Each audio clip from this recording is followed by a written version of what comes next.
ప్రతి క్షణం సమాజం కోసం మీ మిత్ర న్యూస్. పాలమూరు రెడ్ క్రాస్ సంస్థ ఆధ్వర్యంలో నిర్వహిస్తున్న డయాగ్నోస్టిక్ సెంటర్నికి భూమి కేటాయించి అధునాతన భవన నిర్మాణానికి చేయూత ఇవ్వాలని తెలంగాణ రాష్ట్ర గవర్నర్ జిష్ణుదేవ్ వర్మను Mahabubnagar MLA NM Srinivas Reddy red cross సంస్థ రాష్ట్ర చైర్మన్ కార్యదర్శులతో కలిసి గురువారం వినతి పత్రం సమర్పించారు. మహబూబ్ నగర్ రెడ్ క్రాస్ సంస్థ ఎలాంటి లాభాపేక్ష లేకుండా ఎన్నో సంవత్సరాలుగా మహబూబ్ నగర్ ప్రజలకు ఆపత్కాలంలో సేవ అందిస్తూ తెలంగాణ రాష్ట్రంలోని ఎక్కువ రక్తదాన శిబిరాలు నిర్వహించి రక్తాన్ని సేకరించి అవసరమైన వారికి అందజేస్తుందని మహబూబ్ నగర్ పట్టణంలో రెడ్ క్రాస్ సంస్థ ఆధ్వర్యంలో నిర్వహిస్తున్న డయాగ్నోస్టిక్ సెంటర్ కోసం అధునాతన భవనం అవసరం ఉందని గవర్నర్కి ఎమ్మెల్యే వివరించారు.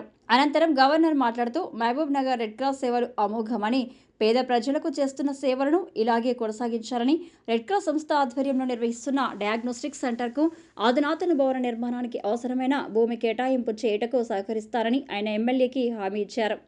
అనంతరం మహబూబ్ నగర్ విద్యానిధి గురించి ఎమ్మెల్యేని అడిగి వివరాలు తెలుసుకున్నారు. విద్యానిధి ఉద్దేశాలు, విద్యార్థులకు విద్యానిధి వలన కలిగే ప్రయోజనాల గురించి ఆయన ఎమ్మెల్యేతో చర్చించారు. విద్యాభివృద్ధికి మహబూబ్ నగర్ ఎమ్మెల్యే ఎన్ఎం శ్రీనివాసరెడ్డి చేస్తున్న కృషిని ఆయన ఈ సందర్భంగా ప్రత్యేకంగా అభినందించారు.